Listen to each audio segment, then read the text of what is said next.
ಎಷ್ಟು ವರ್ಷ ಆಗಿತ್ತೆ ನೀನು ನೋಡಿ, ನಂಗೆ ಎಷ್ಟು ಸಂತೋಷ ಆಗ್ತಿದೆ ಗೊತ್ತಾ. ಅಂತೂ ಇವತ್ತು ದೇವಸ್ಥಾನಕ್ಕೆ ಬಂದಿದ್ದು ಸಾರ್ಥಕ ಆಯ್ತು ಬಿಡು. ನಂಗೂ ಅಷ್ಟೇ ಕಣೆ, ನೀನು ನೋಡ ಎಷ್ಟು ಖುಷಿ ಆಗ್ತಿದೆ ಗೊತ್ತಾ. ನಿಮ್ಮ ಅಪ್ಪನಿಗೆ ವರ್ಗ ಆಯಿತು ಅಂತ ನೀನು ಊರು ಬಿಟ್ಟಿದ್ದಲ್ಲ, ಯಾವತ್ತಾರು ನೀನು ನೋಡ್ತೀನ ಅಂತ ಹಂಬಲಿಸ್ತಿದ್ದೆ ಕಣೆ. ಅಂತ ದೇವ್ರು ಕಂಡ್ಬಿಟ್ಟ. ನಮ್ಮನೆ ಇಲ್ಲೇ, ನಡಿ ಹೋಗೋಣ. ಹಂಬಲಿಸ್ತಾಳಂತೆ. ನಾನು ಎಷ್ಟು ಕಾಗ್ದ ಬರ್ದೆ, ಒಂದಕ್ಕಾದ್ರೂ ಸರಿಯಾಗಿ ಉತ್ತರ ಕೊಟ್ಟೆ ನೀನು?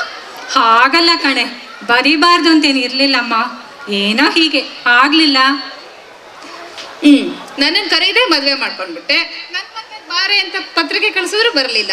ಈಗೇನೋ ಕಂತೆ ಪುರಾಣ ಹೊಡಿತಾಳೆ. ನೀನು ಮದುವೆಗೆ ಬರಬೇಕು ಅಂತ ತುಂಬ ಆಸೆ ಇತ್ತು ಕಣೆ. ನಮ್ಮ ಸರು ಕುಮಾರಿನ ಹಾರಿಸ್ಕೊಂಡು ಹೋದ ರಾಜ್ಕುಮಾರ ಹೇಗಿದ್ದಾನೆ ನೋಡಬೇಕು ಅಂತ. ಸಂಸಾರ ಅಂದಮೇಲೆ ಇರುತ್ತಲ್ಲ ಸರು.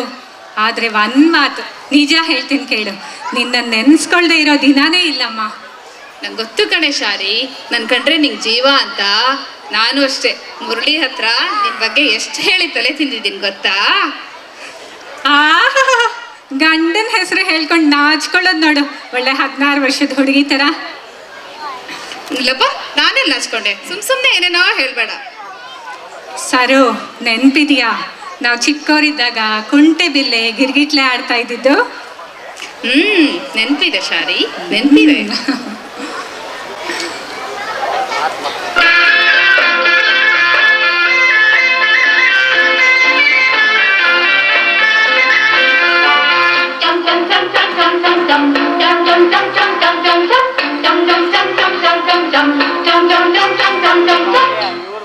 ಹೇ ಸರು, ಆಮೇಲೆ ನಾವು ಲಂಗ ದಾವಣಿ ಹಾಕೊಂಡು ಏನೇನೋ ಅಲಂಕಾರ ಮಾಡ್ಕೊಂಡು ಖುಷಿ ಪಡ್ತಾ ಇದ್ದಿದ್ದೆ ಅಕ್ಕ ಇದೆಯಾ? ನೀನಂತೂ ಬಿಡು, ಒಳ್ಳೆ ದಂತದ ಗೊಂಬೆ ಆಗಿದ್ದೆ. ಸಾಲದಕ್ಕೆ ಕೂತ್ ಕಡೆ ನಿಂತ ಕಡೆ ಕನ್ಸ್ ಕಾಣ್ತಾ ಬೇರೆ ಇರ್ತಿದ್ದೆ. ನಾನು ನಿನ್ನ ಎಷ್ಟು ಛೇಡಿಸ್ತಿದ್ದೆ. ಹೌದಲ್ವಾ ಶಾರಿ, ಎಂತ ವಯಸ್ಸಲ್ವಾ ಅದು. ಕಷ್ಟ ಗೊತ್ತಿಲ್ಲದೆ ಇರೋ ವಯಸ್ಸು, ದುಃಖ ಗೊತ್ತಿರೋ ವಯಸ್ಸು. ಜಗತ್ತೆಲ್ಲ ಸುಂದರವಾಗೇ ಕಾಣುತ್ತೆ ಆ ವಯಸ್ಸಲ್ಲಿ. ಆ ವಯಸ್ಸು ಆ ಮನಸ್ಸು ಮತ್ತೆ ಬರಲ್ಲ ಬಿಡು. ಚಿಂತೆ ಇಲ್ದಿರೋ ಹಕ್ಕಿಗಳ ತರ ಹಾರಾಡ್ಕೊಂಡಿದ್ವಿ. ಒಂಥರ ಹೊಚ್ಕೊಡಿ ವಯಸ್ಸು ಅಲ್ವಾ? ಹೌದು ಕಣೆ.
ನಾನ್ ಚೆನ್ನಾಗಿದ್ದೀನಿ ಕಣೆ. ನಮ್ಮ ಮನೆಯವ್ರು ತುಂಬಾ ಒಳ್ಳೆಯವರು, ಮಕ್ಕಳಿಬ್ರು ಬುದ್ಧಿವಂತರು ಅಂತ ದೇವ್ರು ಕೊಟ್ಟಷ್ಟರಲ್ಲಿ ನೆಮ್ಮದಿಯಾಗಿದ್ದೀನಿ. ನನ್ನ ವಿಷಯ ಇರಲಿ, ನಿನ್ನ ವಿಷಯ ಹೇಳು. ಮೊದಲು ಆಗ ಈಗ ಕಾಗದ ಓಡಾಡ್ತಾ ಇತ್ತು, ಆಮೇಲೆ ಅವ್ರಿವ್ರಿಂದ ತಿಳಿತಾ ಇತ್ತು. ನಿಮ್ಮ ಮದುವೆ ಆಗಿ ಹೊರಟೋದ್ಮೇಲಂತೂ ಅದೂ ಇಲ್ಲ. ನಾನು ಮುರಳಿ ಒಬ್ರನ್ನೊಬ್ರು ತುಂಬಾ ಮೆಚ್ಕೊಂಡು ಮದ್ವೆ ಆದ್ವಿ. ಮುರಳಿ ತುಂಬಾ ಒಳ್ಳೆಯವರು, ಅವ್ರು ಏರ್ ಫೋರ್ಸ್ನಲ್ಲಿ ಇದ್ರು. ಮಗು ಥರ ಮನಸ್ಸು, ತುಂಬಾ ಸಿಂಪಲ್ ಅವರು. ನನ್ನ ಹಾಡು ಅಂದರೆ ಅವ್ರಿಗೆ ತುಂಬ ಇಷ್ಟ. ನೀನು ದಿನ ಪೂರ್ತಿ ಹಾಡ್ತಾನೇ ಇರೋ, ನಾನು ಕೇಳ್ತಾ ಕೂತ್ಬಿಡ್ತೀನಿ ಅನ್ನೋರು. ನನ್ನ ಮದುವೆ ದಿನ ನಾನು ಎಷ್ಟು ಮಿಸ್ ಮಾಡ್ಕೊಂಡಿದ್ದೀನಿ ಗೊತ್ತಾ? ಆಹಾ, ಮದುವೆ ದಿನ ಮಾತ್ರ ಮಿಸ್ ಮಾಡಿದ್ದು, ಆಮೇಲೆ ನಾವೆಲ್ಲ ನಿಂಗೆಲ್ಲ ನೆನ್ಪಿರ್ತೀವಿ. ಹಾಗೆಲ್ಲ ಏನಿಲ್ವೇ. ಮದುವೆ ಆದ ತಕ್ಷಣ ಮುರಳಿಯಿಂದ ನಾನು ಕರ್ಕೊಂಡು ಹೊಟ್ಟೋದ್ರು. ಅಲ್ಲಿ ಊರು ಗೊತ್ತಿಲ್ಲ, ಭಾಷೆ ಗೊತ್ತಿಲ್ಲ, ಪರದಾಡ್ಬಿಟ್ಟಿಯಾ ಪಾಪ. ಆದರೆ ಆ ಪುಟ್ಟ ಮನೇಲಿ ನಾವಿಬ್ಬರೇ ಎಷ್ಟು ಚೆನ್ನಾಗಿದ್ವು ಆ ದಿನಗಳು. ಎಲ್ಲೋ ಹುಟ್ಟಿ ಎಲ್ಲೋ ಬೆಳೆದ ಇಬ್ಬರು ವ್ಯಕ್ತಿಗಳನ್ನ ಸೇರಿಸೋ ಪ್ರೀತಿ ಎಂತ ಮಾಯ ಅಲ್ವಾ ಶಾರಿ? ಹೌದು ಸರು, ನಿನ್ನೆ ತನಕ ಅವ್ರು ಯಾರೋ ನಾವ್ಯಾರೋ. ಆ ಪ್ರೀತಿ ಬಂಧನದಲ್ಲಿ ಸಿಕ್ಕೊಂಡ್ಮೇಲೆ ಅಪ್ಪ ಅಮ್ಮ ಈ ಪ್ರಪಂಚ ಯಾರು ಬೇಡ, ನಾವಿಬ್ಬರೇ ನಮ್ಮ ಪ್ರಪಂಚ ಆಗ್ಬಿಡ್ತೀವಿ. ಅದೇ ಸರು ಪ್ರೀತಿಯ ಶಕ್ತಿ. ನಿಜ ಶಾರಿ, ನಿಜ ಹೇಳಬೇಕು ಅಂದರೆ ಆ ದಿನಗಳು ಒಂದು ದೊಡ್ಡ ಹನಿಮೂನ್ ಥರ ಅನಿಸ್ತಾ ಇತ್ತು. ದಿನ ಪೂರ್ತಿ ನಾನು ಅವ್ರು ಯಾವಾಗ ಆಫೀಸಿಂದ ಬರ್ತಾರೋ ಅಂತ ಕಾಯೋದು. ಅವರು ಸುಮ್ಮನೆ ಕೋಪ ಮಾಡ್ಕೊಂಡು ನಾನು ಕಾಡಿಸೋರು. ನಾನು ಆಮೇಲೆ ಅವ್ರನ್ನ ಮುದ್ದು ಮಾಡಿ ನಾನು ಯಾರು, ನನ್ನ ಹೆಸರೇನು ಎಲ್ಲ ಮರ್ತು ಹೋಗ್ಬಿಟ್ಟಿದ್ದೆ. ಆಹಾ, ಆಗ್ಲೇ ಕನ್ಸಿನ ಲೋಕಕ್ಕೆ ತೇಲಕ್ಕೆ ಶುರು ಮಾಡ್ಬಿಟ್ರು. ನಡಿ ಹೋಗಿ